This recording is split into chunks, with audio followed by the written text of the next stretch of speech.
Olá, pessoal! Tudo bem com vocês? Para quem não me conhece, meu nome é Mariana e hoje nós faremos a leitura do Informativo de Jurisprudência número 752 do Superior Tribunal de Justiça, o STJ. Bom, esse material ele é comentado pelo professor Márcio Cavalcante do site de Zero Direito.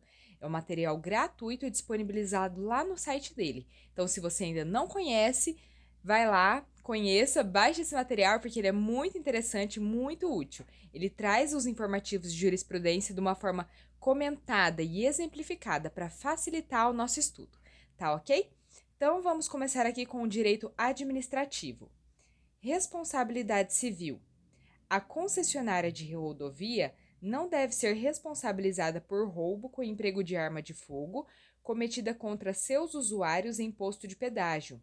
Importante, assunto já apreciado no informativo 640 do STJ. Não há como responsabilizar a concessionária de rodovia pelo roubo com emprego de arma de fogo cometido contra seus respectivos usuários, por se tratar de nítido fortuito externo, fato de terceiro, o qual rompe o nexo de causalidade, nos termos do artigo 14, parágrafo 3º, inciso 2 do Código de Defesa do Consumidor. O dever da concessionária de garantir a segurança e a vida dos cidadãos que transitam pela rodovia diz respeito a aspectos relacionados à própria utilização da estrada de rodagem, como, por exemplo, manter sinalização adequada, evitar animais na pista, buracos ou outros objetos que possam causar acidentes, dentre outros, não se podendo exigir que a empresa disponibilize segurança armada na respectiva área de abrangência, ainda que no posto de pedágio, para evitar o cometimento de crimes. A causa do evento danoso, roubo com emprego de arma de fogo, não apresenta qualquer conexão com a atividade desempenhada pela concessionária, estando fora dos riscos assumidos na concessão da rodovia, que diz respeito apenas à manutenção e administração da estrada, sobretudo porque a segurança pública é dever do Estado. Concursos públicos. Se a suposta ilegalidade surgiu somente após a homologação do concurso e após o encerramento do prazo de validade do certame, essas datas não poderão ser consideradas como termo inicial do prazo decadencial do mandado de segurança.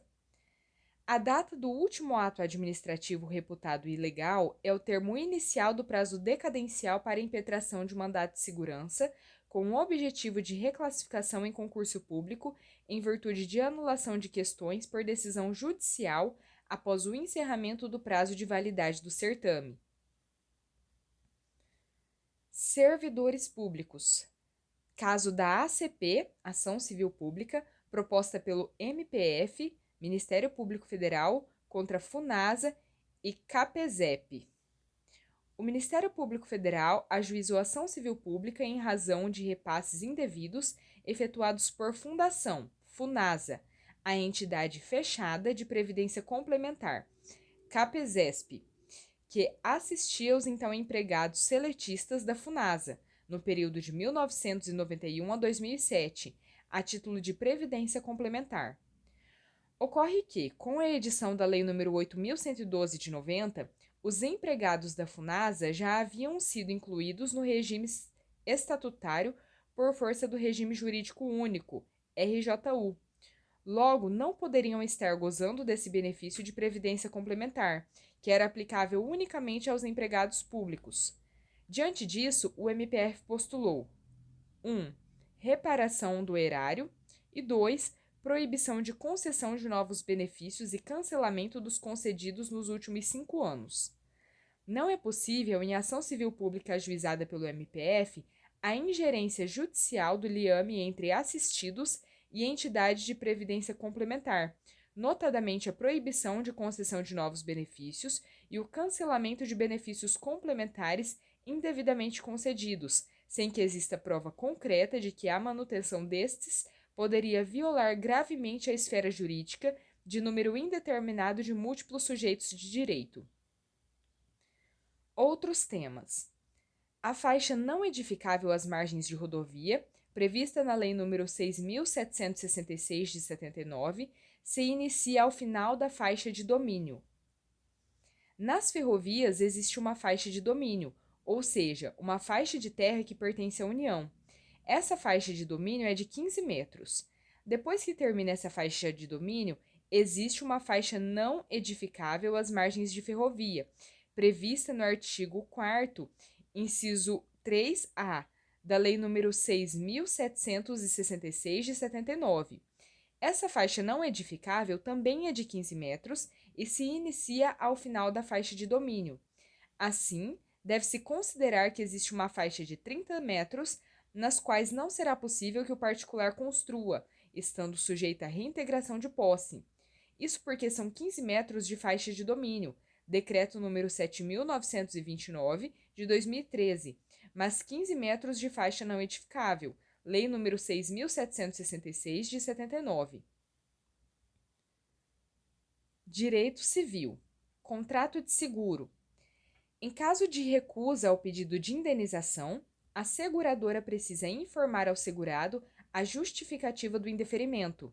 No entanto, ela não pode ser obrigada, pelo Poder Judiciário, a também fornecer os elementos coletados na investigação do sinistro. Regulação de sinistro. Em caso de recusa de cobertura securitária, não cabe ao Poder Judiciário, em ação civil pública, impor a obrigação de a seguradora fornecer todos os elementos coligidos no procedimento de regulação de sinistros, e não apenas a mera justificativa. Alienação fiduciária em garantia.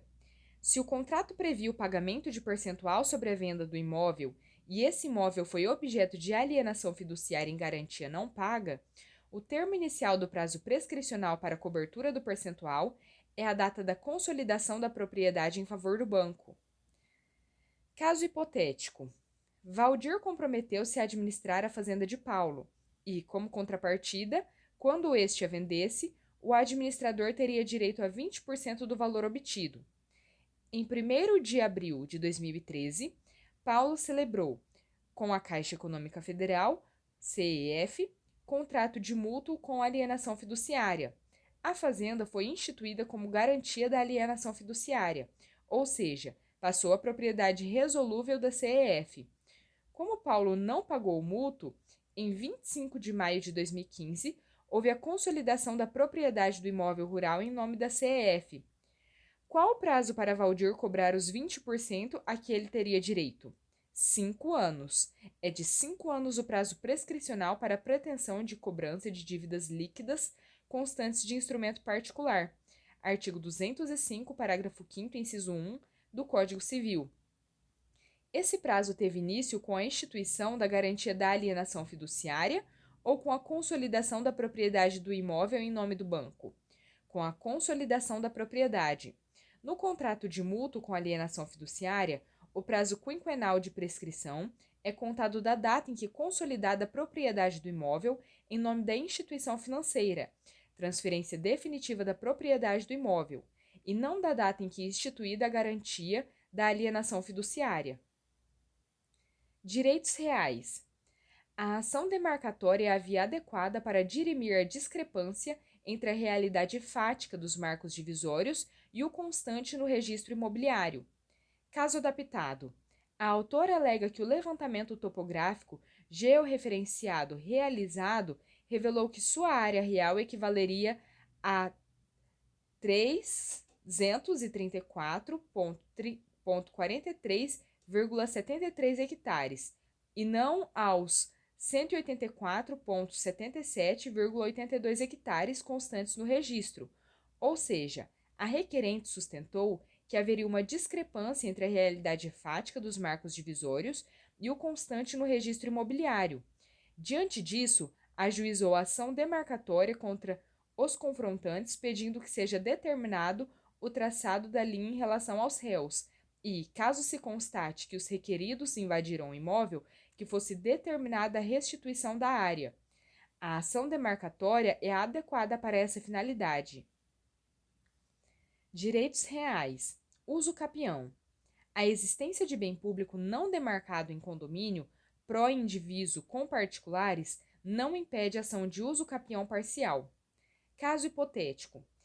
5 particulares são proprietários de um imóvel rural em conjunto com a Terra Cap, empresa pública do Distrito Federal. Existe, neste caso, um condomínio pró-indiviso, considerando que ainda não houve a divisão física da parcela que cabe a cada um. João foi até lá e construiu uma casa em uma pequena parte dos fundos do terreno. Ele ficou e permaneceu no lugar por mais de 20 anos. João ajuizou uma ação de uso capião contra os particulares proprietários e a terra cap, em litisconsórcio. Requereu que fosse declarado que ele é proprietário dessa pequena parte do imóvel. A terra cap apresentou contestação, alegando que não é possível a uso capião porque se trata de bem de sua propriedade e, portanto, bem público, insuscetível de uso capião. É possível a uso capião parcial. Os imóveis da terra cap são públicos e, portanto, insuscetíveis de uso capião. No entanto, no caso concreto, a área litigiosa não pertence exclusivamente à terra cap. Desse modo, não há como se estender a natureza pública a todo o imóvel, a ponto de considerá-lo absolutamente insuscetível de uso capião. Investigação de paternidade. Se os parentes vivos do investigado se recusaram a fazer DNA e o juiz entendeu que os demais elementos de prova não eram suficientes ainda para julgar o pedido procedente, é lícito deferimento da exumação dos restos mortais do falecido. Importante: é legal a ordem judicial de exumação dos restos mortais do decujus, a fim de subsidiar exame de DNA para a averiguação de vínculo de paternidade, diante de tentativas frustradas de realizar-se o exame em parentes vivos do investigado, bem como de completa impossibilidade de elucidação dos fatos por intermédio de outros meios de prova.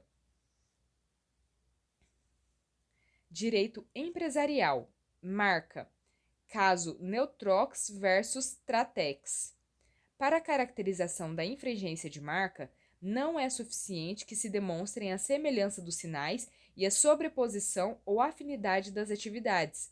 É necessário que a coexistência das marcas seja apta a causar confusão no consumidor ou prejuízo ao titular da marca anterior, configurando concorrência desleal. Direito processual civil. Processo coletivo. Ação civil pública, ACP, proposta pelo Ministério Público contra a Caixa Econômica Federal, CEF, e municípios de Pernambuco, pedindo a realização de levantamento, estudo e eventuais reparações urgentes dos edifícios Caixão, não precisa incluir todas as construtoras e financiadoras no polo passivo da LIDE. O Ministério Público ajuizou ação civil pública contra a CEF e os municípios de Recife, Olinda, Jaboatão de Guararapes, Paulista e Camaragibe, pedindo que os réus fizessem o levantamento e o estudo de engenharia de todos os prédios construídos sob a técnica de alvenaria ao portante, edifício Caixão, se abstivessem de conceder licenças de construção para as edificações erguidas sob essa técnica e fizessem a reparação de vícios urgentes para evitar que esses imóveis desabem. O Tribunal Regional Federal, TRF, decidiu que todas as construtoras e agentes financeiros que atuaram na construção dos imóveis, além das seguradoras, deveriam figurar no polo passivo da demanda. O STJ não concordou. Em ação civil pública que se objetiva apenas a realização de levantamento dos prédios construídos com determinada técnica, a realização de estudo técnico e a reparação de vícios urgentes, não há litisconsórcio necessário de todos os sujeitos econômicos, direto ou indiretamente, responsáveis pela construção e segurança dos imóveis. A situação não se enquadra no artigo 114 do Código de Processo Civil, CPC.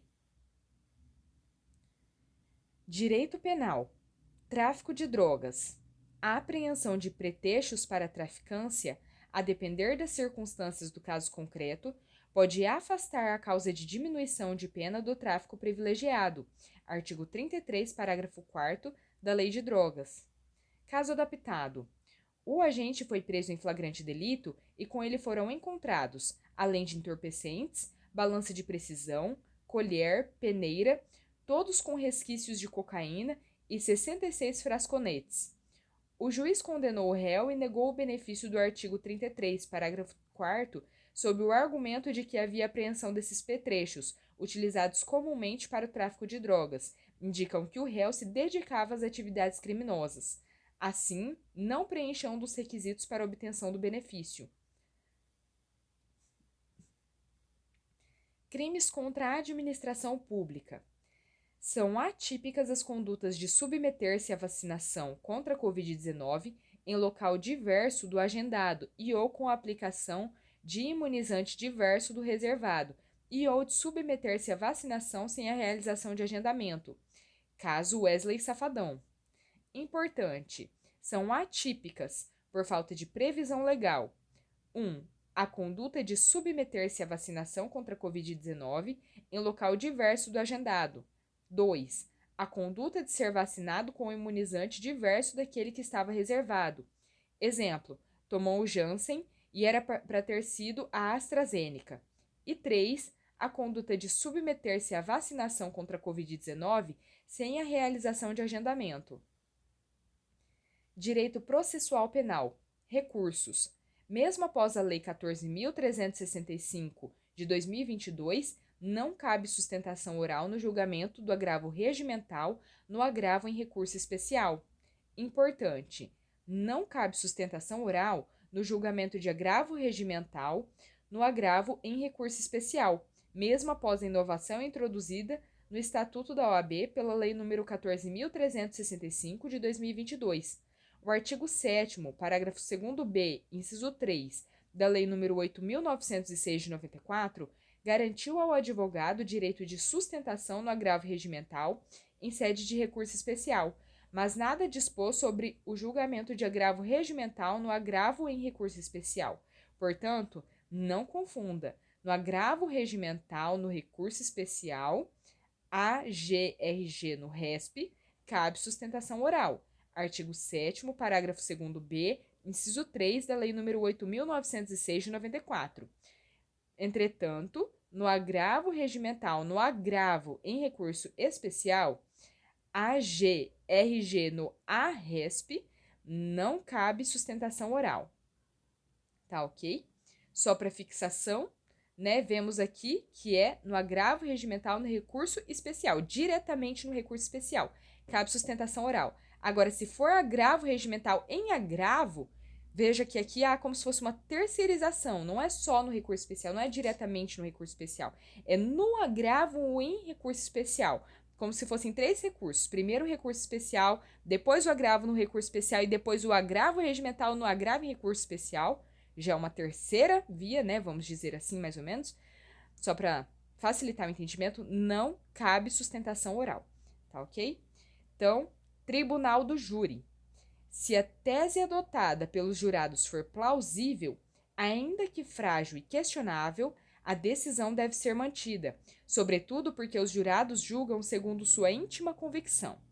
Importante: o artigo 563, inciso 3, a linha D, do Código de Processo Penal deve ser interpretado de forma estrita, permitindo a rescisão do veredito popular somente quando a conclusão alcançada pelos jurados seja teratológica, completamente divorciada do conjunto probatório constante do processo. Direito previdenciário. Previdência privada. Na ação em que se requer a concessão do benefício de pensão por morte, há litisconsórcio passivo necessário e unitário entre o administrador do plano de previdência complementar e os demais beneficiários do falecido participante. Caso concreto: participante do plano de previdência morreu. Companheira ajuizou ação contra o administrador do plano, pedindo a concessão de pensão por morte. Ocorre que, junto ao plano, já constam outras 2 beneficiárias, mãe e ex-esposa do falecido. Essas 2 beneficiárias devem figurar no polo passivo. Há litisconsórcio passivo necessário e unitário.